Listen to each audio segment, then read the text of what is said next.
साहित्यांगन में आप लोगों का स्वागत है। आज साहित्यांगन में मैं बिहार बोर्ड की 12वीं कक्षा की हिंदी पाठ्यपुस्तक से एक नई कविता लेकर आया हूँ, जिसका शीर्षक है जन जन का चेहरा एक। इसे गजानन माधव मुक्तिबोध जी ने लिखा है और गजानन माधव मुक्तिबोध जी की यह कविता सामान्य दीर्घता की कविता है, अन्यथा उनकी अधिकांश कविताएं काफ़ी लंबी कविताएं और जटिल कविताएं होती हैं। लेकिन विद्यार्थियों के लिए, विशेषकर उच्च माध्यमिक कक्षा के विद्यार्थियों के लिए, उनकी यह अपेक्षाकृत कुछ सरल सी रचना दी गई है। गजानन माधव मुक्तिबोध का जन्म 1917 ईस्वी में श्योपुर, ग्वालियर, मध्य प्रदेश में हुआ और उनका निधन 1964 ईस्वी में हो गया। इस प्रकार उनका जीवन काल काफ़ी लंबा नहीं रहा, लेकिन उन्होंने काफ़ी अधिक रचनाएं की हैं। उन्होंने काव्य के क्षेत्र में, समीक्षा के क्षेत्र में, कहानी के क्षेत्र में, इन सभी क्षेत्रों में प्रभुत रचनाएं की हैं। गजानन माधव मुक्तिबोध की जो सबसे प्रसिद्ध रचना है उसका नाम है चांद का मुंह टेढ़ा है, जो हिंदी की सर्वाधिक दीर्घ कविता मानी जाती है। यह पूरी किताब ही एक ही कविता है। इसके अलावा भूरी भूरी खाक धूल उनकी एक अन्य कविता है, कविता संग्रह है। और इसके अतिरिक्त उन्होंने जो अन्य क्षेत्रों में काम किए हैं वे हैं। गजानन माधव मुक्तिबोध की लगभग सभी साहित्यिक रचनाओं का संग्रह 6 खंडों में किया गया है, जिसका संपादन नेमिचंद्र जैन ने किया है।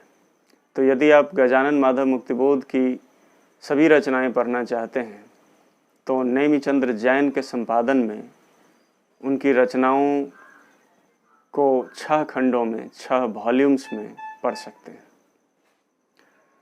तो आइए आज हम लोग जन जन का चेहरा एक इस पाठ को समझने की चेष्टा करते हैं। वैसे उनके बारे में पाठ शुरू करने से पहले यह बता देना मैं ज़रूरी समझता हूँ कि ऐसे बहुत कम रचनाकार हुए हैं अथवा कवि हुए हैं जिनके जीवन में और रचना में ज़्यादा अंतर नहीं रहा है। गजानन माधव मुक्तिबोध और निराला जैसे ऐसे कुछ ही नाम हैं जिनका रचना कर्म और जिनका जीवन क्रम एक दूसरे में समाहित रहा है, एक दूसरे के अक्स बर अक्स रहा है। तो आइए अब हम लोग इस पाठ को शुरू करते हैं। कविता के आरंभ में मुक्तिबोध जी कह रहे हैं, चाहे जिस देश प्रांत पुर का हो, जन जन का चेहरा एक। कवि कहते हैं कि इससे ज़्यादा फर्क नहीं पड़ता कि कोई व्यक्ति किस देश का है, किस प्रांत या राज्य का है, किस पुर अर्थात क्षेत्र का है। जन जन का चेहरा एक है, अर्थात सारे लोग अपने जीवन क्रम में, अपनी आकांक्षाओं में, अपने संघर्ष में एक जैसे हैं। एशिया की, यूरोप की, अमेरिका की गलियों की धूप एक। चाहे एशिया हो, यूरोप हो, अमेरिका हो, हर जगह सूरज एक समान रोशनी डालता है। अर्थात इस उपमा के द्वारा कवि यह दर्शाने की कोशिश कर रहे हैं कि प्रकृति या सृष्टि की व्यवस्था में सारी दुनिया एक जैसी है। इसे हम लोगों ने भले ही अलग अलग कर दिया है, अलग अलग रंगों में रंगने की कोशिश की है, लेकिन कुदरत की ओर से इस दुनिया में कोई भेद नहीं किया गया है। कष्ट, दुख, संताप की चेहरों पर पड़ी हुई झुर्रियों का रूप एक। दुनिया के लोगों में जो दुख है, विपत्ति है, संताप है, पीड़ा है, वो, और संघर्ष करते करते जीवन के ढलान पर उनके चेहरों पर जो झुर्रियाँ पड़ती हैं, उन झुर्रियों में कोई अंतर नहीं है। चाहे लोग कहीं के भी हों, उनके दुख और दुख झेलते झेलते, संघर्ष करते करते उनके यौवन का विकृत होना या यौवन का ढलना और फिर उस पर थकान का निशान आना, ये एक जैसे हैं। जोश में यूं ताकत से बंधी हुई मुट्ठियों का एक लक्ष्य, और उन सभी लोगों में जो जोश है, उन्होंने जो अपनी मुट्ठियां बांध रखी हैं संघर्ष के लिए, उसमें कोई अंतर नहीं है। पृथ्वी के गोल चारों ओर के धरातल पर है जनता का दल एक पक्ष। इन्होंने सारे ग्लोब को, सारी पृथ्वी को समाहित करते हुए यह कहा है कि सारी धरती पर जनता एक जैसी है, जनता का दल एक जैसा है। यहाँ जनता शासक नहीं है। उन्होंने शासक और शोषक वर्ग से जनता को अलग रखते हुए यह दिखाने की कोशिश की है कि आम जनता वो कहीं की भी हो, वो एक ही है। जलता हुआ लाल की भयानक सितारा एक, उद्दीपित उसका विकराल सा इशारा एक। जलता हुआ लाल की भयानक सितारा, यह सितारा असल में आम जनता के संघर्ष से निर्मित सितारा है, जो जलता हुआ लाल है, रोशन है। लेकिन जब वो सितारा कुपित होता है, जब वो संकट में आता है, जब वो शोषित होता है, तो वह भयावह रूप ले लेता है। और ऐसे रूप सारी दुनिया में देखे जाते हैं। गंगा में, इरावती में, मिनाम में अपार अकुलाती हुई, नील नदी, अमेजन, मिसौरी में वेदना से गाती हुई, बहती बहाती हुई जिंदगी की धारा एक। अब इन्होंने कुछ नदियों का नाम लेकर कुछ क्षेत्रों के हवाले से यह दिखाने की कोशिश की है कि वो गंगा हो या इरावती हो या मिनाम हो, धारा एक जैसी बह रही है। चाहे वह मिसौरी में बहती हुई धारा हो या अमेजन की धारा हो या नील नदी की धारा हो, जिंदगी की धारा एक ही जैसी बह रही है। ये सभी धाराएं जिंदगी का प्रतीक बन गई हैं और ये धाराएं एक ही तरह से सारी दुनिया में प्रवाहित हो रही हैं। जिंदगी की रफ्तार वही है सारी दुनिया में। प्यार का इशारा एक, क्रोध का दुधारा एक। लोगों में वही प्यार और वही तकरार है, इन दोनों में कोई फर्क नहीं है। पृथ्वी का प्रसार अपनी सेनाओं से किए हुए गिरफ्तार, गहरी काली छायाएं पसार कर खड़े हुए शत्रु का काले से पहाड़ पर काला काला दुर्ग एक। समूची पृथ्वी पर साम्राज्यवादी ताकतों ने, शोषक ताकतों ने अपना जाल बिछा रखा है, अपनी अपनी सेना तैनात कर रखी है और अंधकार का एक साम्राज्य खड़ा कर रखा है। और ये सारे दुर्ग, जो किले इन शोषक तत्वों ने बनाए हैं, इन सब का लक्ष्य एक ही है। ये सब जनता के शोषक हैं और इन सब में भाईचारा है, ये सब समान हैं। आशामयी लाल लाल किरणों से अंधकार चीरता सा मित्र का स्वर्ग एक। लेकिन इन शोषक तत्वों ने, साम्राज्यवादी तत्वों ने जो अंधकार पसार रखा है सारी धरती पर, इनसे लड़ने के लिए, क्रांति का बिगुल बजाने के लिए, और अर्थात क्रांति की किरणें इनके विरुद्ध, इस अंधकार के विरुद्ध क्रांति का प्रकाश फैलाने के लिए जो ताकत है, वह भी हर जगह संघर्ष करता हुआ सा दिखाई पड़ता है। और असल में वही जनता का मित्र है, जन जन का मित्र एक। दुनिया में जो भी लोग हैं, जो सत्तावादी लोगों के खिलाफ लड़ने वाले लोग हैं, क्रांतिकारी लोग हैं, असल में वही जन जन के मित्र हैं और वे सब एक से स्वभाव के हैं। विराट प्रकाश एक, क्रांति की ज्वाला एक, धड़कते वक्षों में है सत्य का उजाला एक। वही विराट प्रकाश जो क्रांति का प्रकाश है, संघर्ष के प्रज्वलन से उपजी हुई किरण है, रोशनी है, वो हर जगह पसरी हुई है। यह ज्वाला हर जगह है। जो धड़कते से वक्ष क्रांति की चिंगारी लिए हुए हैं अपने भीतर, वे सब भी एक जैसे हैं। उन सब के भीतर सत्य का उजाला है, सत्य की रोशनी है, और वे उसी सत्य की रोशनी से उस अंधेरे पर काबू पाना चाहते हैं, अंधेरे पर विजय पाना चाहते हैं जिसे साम्राज्यवादी और शोषक तत्वों ने पसार रखा है। लाख लाख पैरों की मोच में है वेदना का तार एक, हिये में हिम्मत का सितारा एक।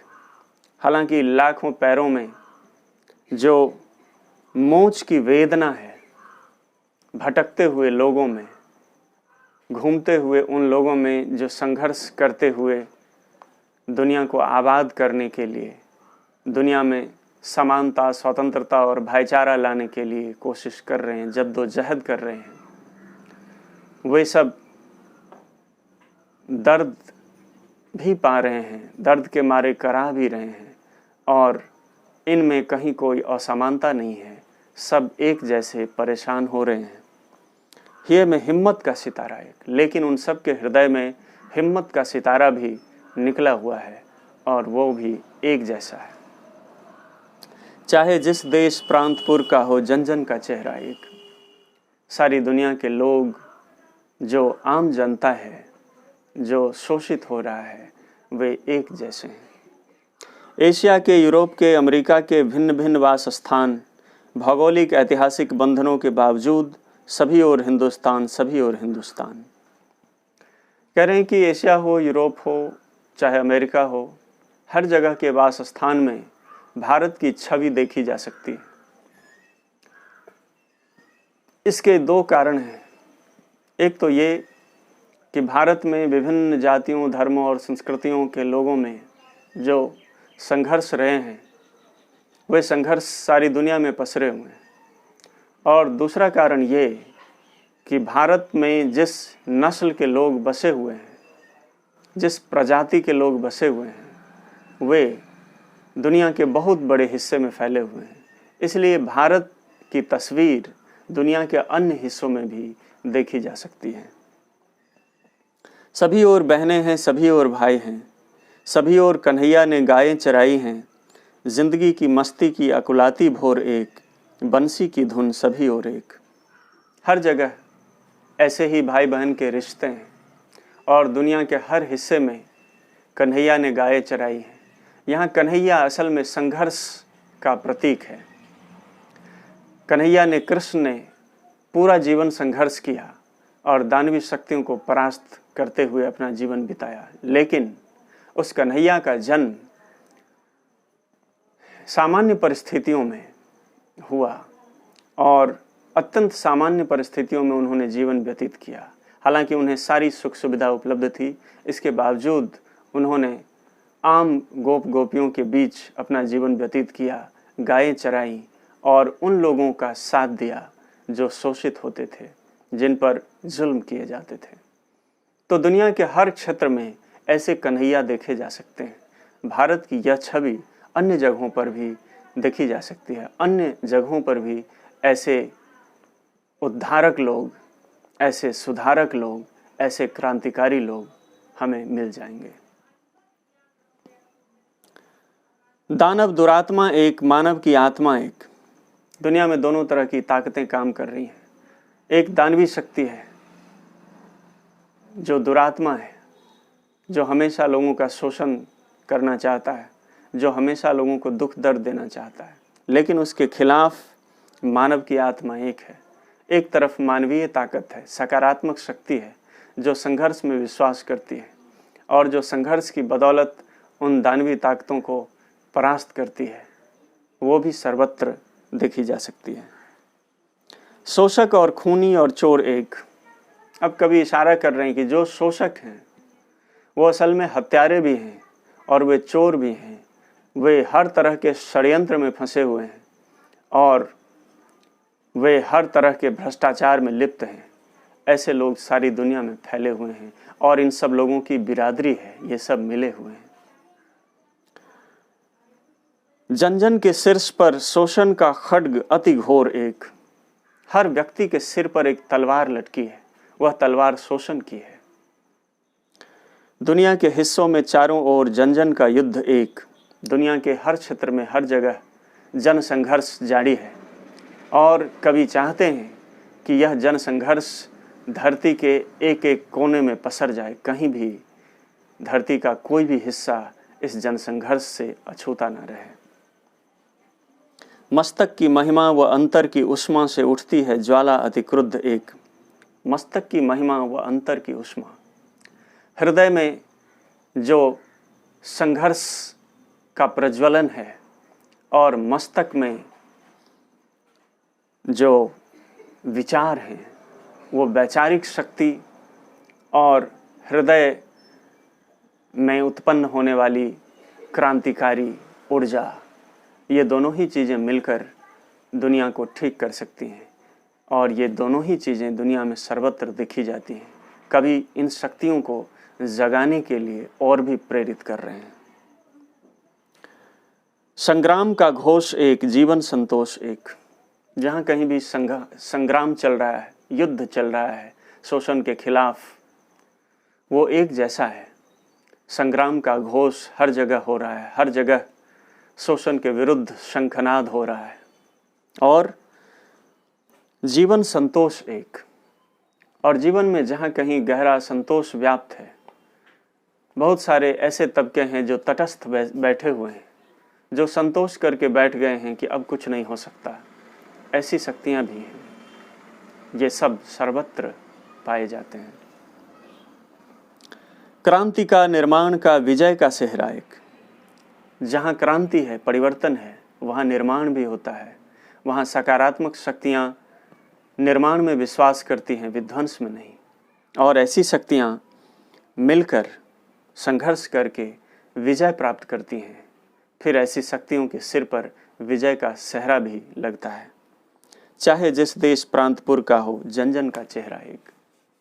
कभी इस पूरी धरती को समग्रता में देखते हुए यह स्थापित करने की पूरी कोशिश कर रहे हैं कि दुनिया के लोगों को जाति, धर्म, संप्रदाय, क्षेत्र, भाषा आदि के नाम पर बांटने की जो कोशिश चल रही है, जो षड्यंत्र चल रहा है, वह षड्यंत्र झूठा है।